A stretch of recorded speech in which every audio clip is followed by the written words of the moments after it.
Jeudi 14 mai 2020, la campagne des communales s'achève demain. Bienvenue dans cette édition, les titres.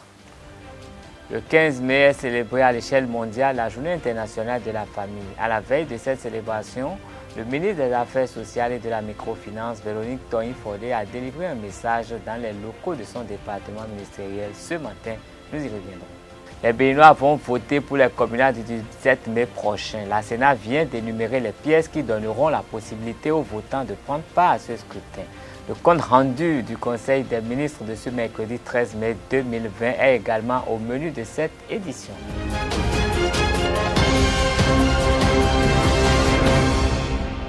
Mesdames et messieurs, bonsoir. Demain, 15 mai 2020, cela sera célébré la 26e édition de la Journée internationale des familles, encore appelée Journée internationale de la famille. Elle sera célébrée cette année au moment où sévit une des plus graves crises sanitaires à l'échelle mondiale, celle du Covid-19. Crise qui oblige les familles à se souder face au confinement et à la maladie. Sous le thème « La diversité familiale à l'école ». À la veille de cette date, le ministre des Affaires sociales et de la microfinance, Véronique Toyin-Fordé, a fait une déclaration pour marquer l'événement. Suivez. Instituée par l'Assemblée générale des Nations unies dans sa résolution 47-237 du 20 septembre 1993, la Journée internationale de la famille, la JIFA, est célébrée le 15 mai de chaque année. C'est une occasion de réflexion sur la situation des familles.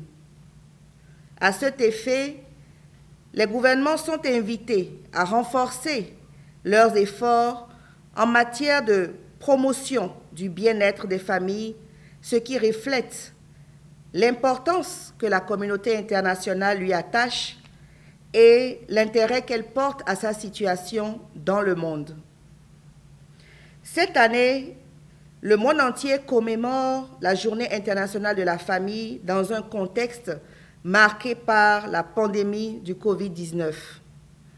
Je voudrais donc inviter toutes les familles béninoises à une observance stricte des mesures prescrites par le gouvernement afin de surmonter cette crise.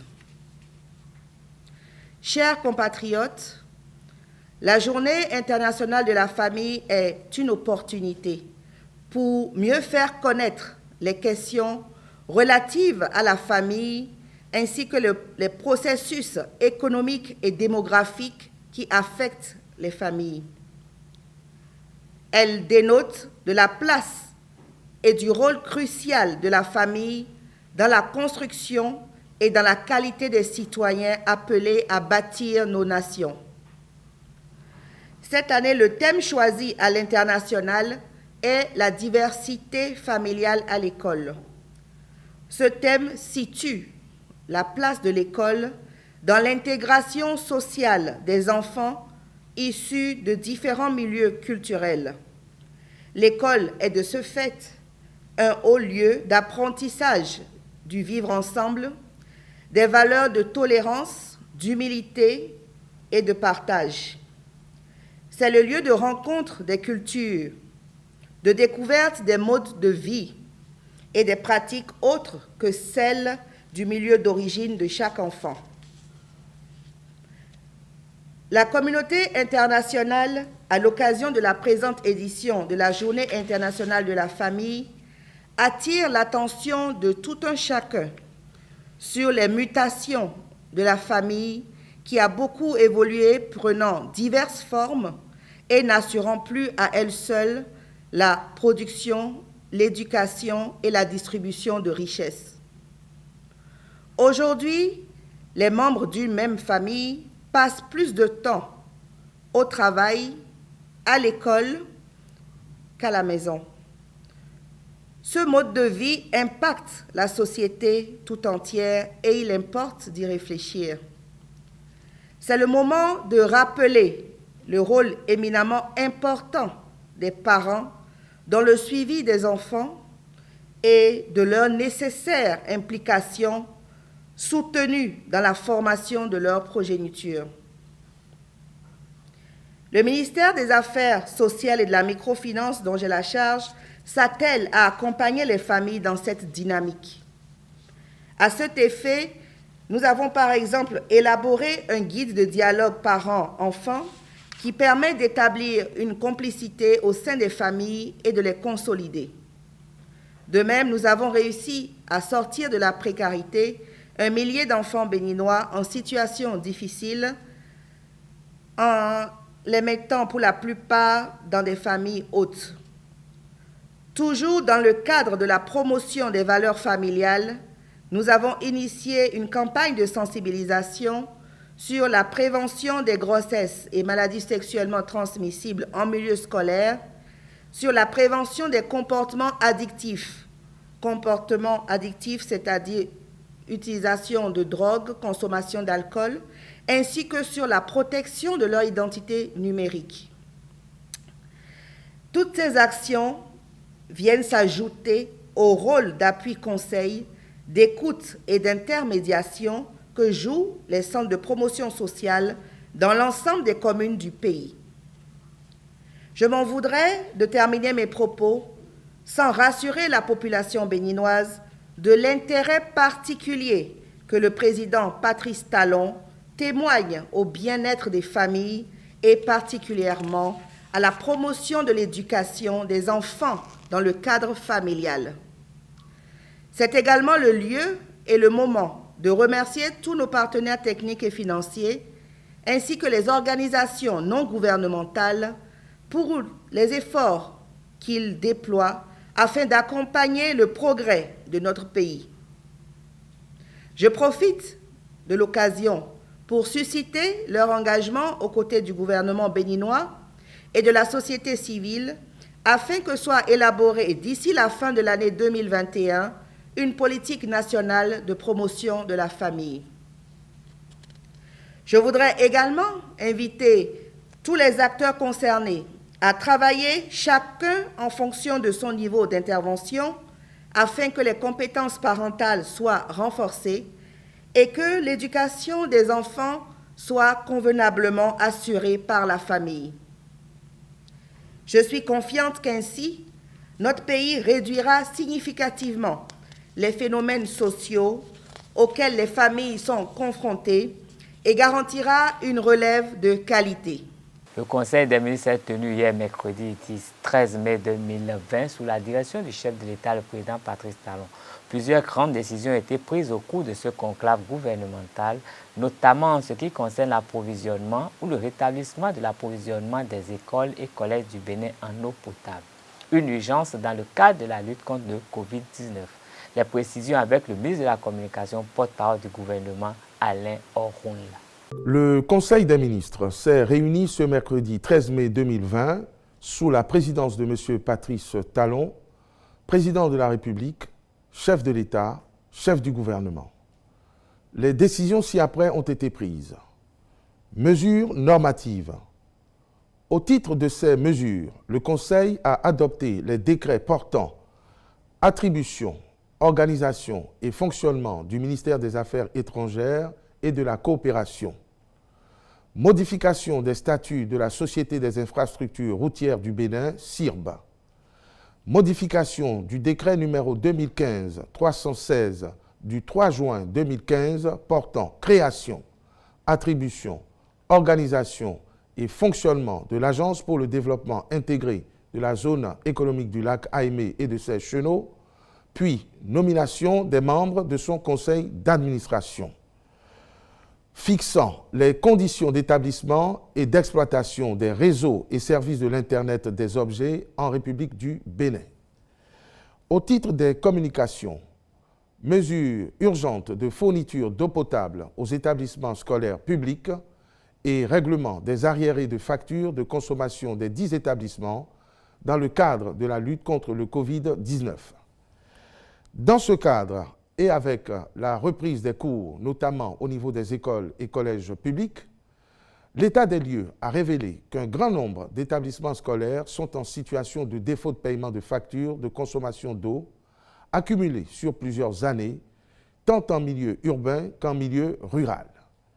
Ainsi, 1104 polices d'abonnement souscrites par les écoles primaires au réseau de la Société nationale des eaux du Bénin, SONEB, ont été dénombrés, parmi lesquels 175 sont résiliés et donc suspendus de la fourniture d'eau potable sur plusieurs années.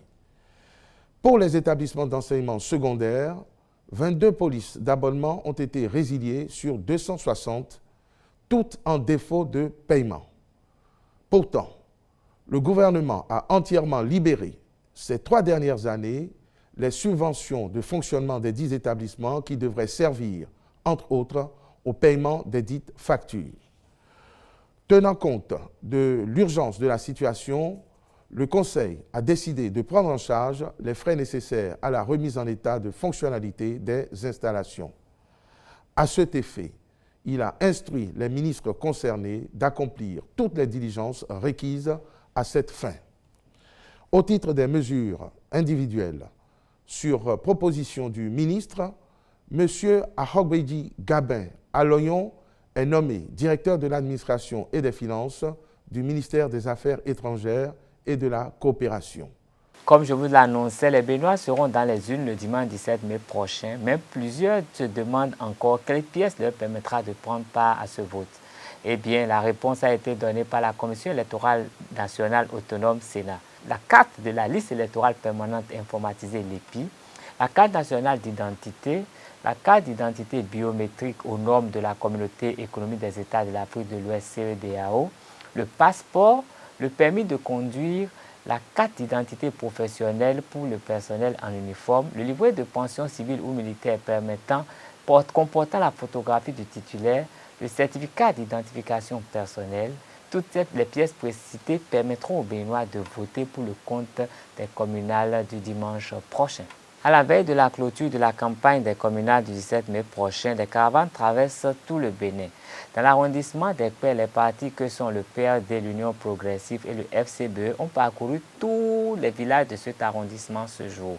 Nos équipes ont été témoins de cette activité de campagne. Les candidats de la liste Union progressive d'Ekpé dans la commune de Semekoudi ont sillonné tous les villages de cet arrondissement eux aussi pour communiquer avec les électeurs. Larios Adjak Benoît a suivi cette caravane. Il nous propose ici un extrait du candidat Quentin Toussaint Didavi qui résume la tournée qui respecte les restes barrières au Covid-19. C'est, disons, pour la première fois dans notre arrondissement que nous avons décidé de sortir la grande artillerie. On avait consacrer nos efforts sur les réseaux sociaux, sur les médias en général. Et quelque part, nous nous sommes dit qu'il faut de la visibilité maintenant sur le terrain. Et puisque les meetings sont interdits, le seul moyen de se faire voir, c'est cette caravane. Donc, nous avons décidé de faire une série de caravanes à partir d'aujourd'hui. Nous allons profiter des 24 heures pratiques qu'il nous reste pour intensifier nos actions sur le terrain par la caravane, parce que au-delà des visuels, des affiches, tout ça là que nous avons mis partout, il faudra que les gens puissent nous voir tout au moins. Donc c'est pour cela que nous avons initié la caravane. Je crois que l'objectif est atteint. Nous avons pu sillonner tous les villages presque de notre arrondissement, partant de Djefa, passant par Ekpé, passant par PK10 Marina et finissant par Seivé. Donc je crois que au moins la population sait que les candidats bougent ici dans l'arrondissement de Ekpé et ne demandons pas mieux. Nous avions déjà sillonné presque toutes les sous-cellules et on leur a parlé, et pendant que les gens étaient en ville, tout ça là, nous on a préféré passer ce temps à sillonner nos cellules, nos sous-cellules pour faire passer nos différents messages. Et maintenant, c'est l'étape de la visibilité. Il faut que les gens nous voient. Donc nous leur avons déjà dit tout ce que nous avons à dire, conformément à la loi électorale, conformément à la nouvelle forme de campagne, surtout que, bon, il y a des difficultés sur le terrain, et comme quoi les autres partis, par le passé, avaient l'habitude de jeter de l'argent dans la masse. Et je dirais que le Covid nous a beaucoup aidé à faire passer ce message et à quelque chose malheur est bon. Ça a évité les grands regroupements, ça a évité les grands déballages et puis ça nous a permis véritablement de parler avec des sous-groupes conformément disons, à la règle en jeu actuellement par rapport non seulement aux élections mais au Covid.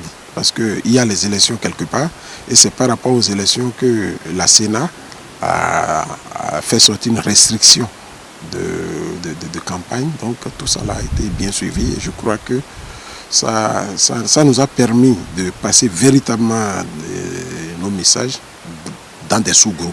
Au terme de cette caravane, le candidat Quentin Didavi, un acteur du mouvement sportif béninois qui a décidé de servir sa communauté, surtout son village Saint-Yves, présente ce qui serait ses priorités dès qu'il siégerait au conseil communal.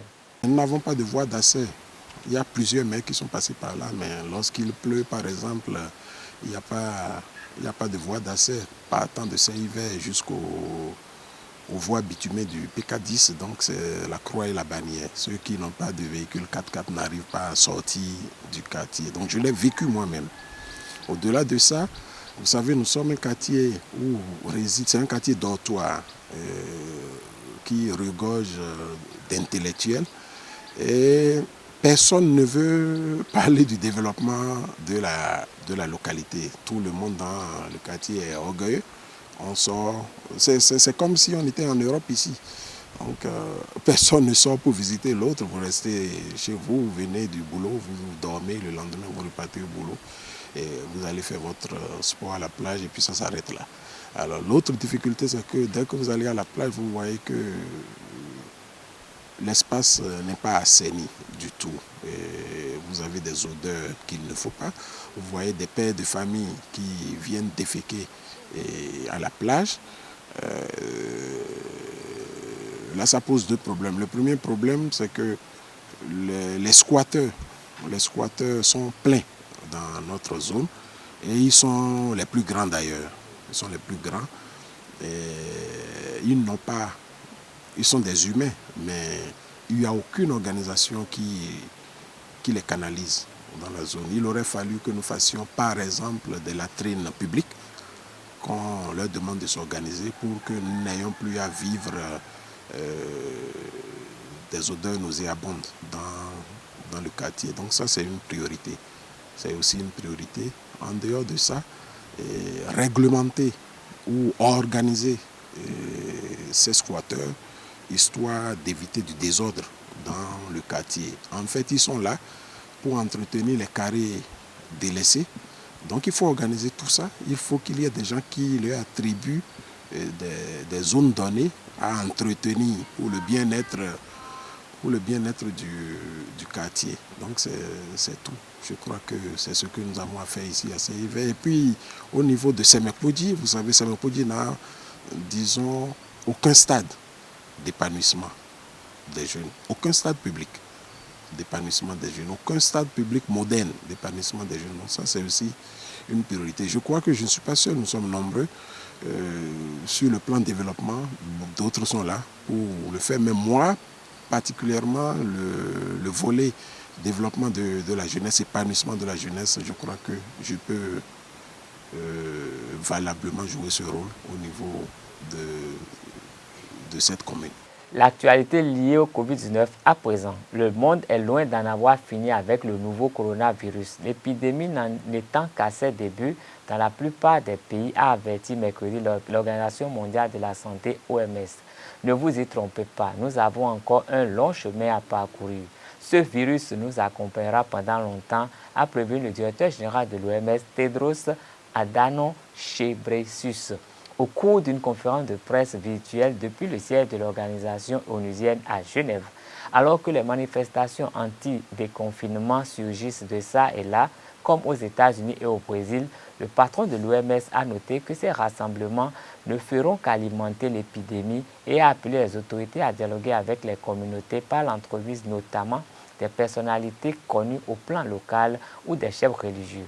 La pandémie du nouveau coronavirus a fait plus de 180 000 morts dans le monde depuis son apparition en décembre en Chine.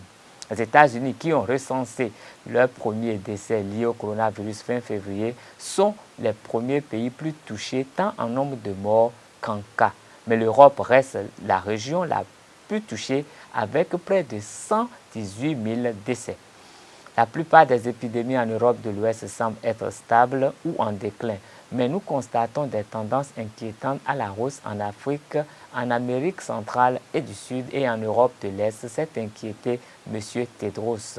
L'un des plus grands dangers auxquels nous sommes confrontés aujourd'hui est la complaisance face à la pandémie, a-t-il ajouté, soulignant que les premiers événements indiquent que la majeure partie de la population mondiale reste susceptible d'être infectée. Un peu de spiritualité pour mettre un terme à cette édition. Le Fa Nago et le Badou sont deux divinités qui vont de pair. Décide Da Soumanjegbenyi, il poursuit et affirmant qu'en allant au Nagofa, l'initié doit apprendre nécessairement par le Badou et c'est la source de la force et du respect qu'incarne ce Fa. Suivons-le, il est au micro de Jacques Maouillon d'Almeda. Mais le Fa Yoruba, le Fa Nago, authentiquement avec des rituels qui sont des principes connus de ceux-là dans le temps.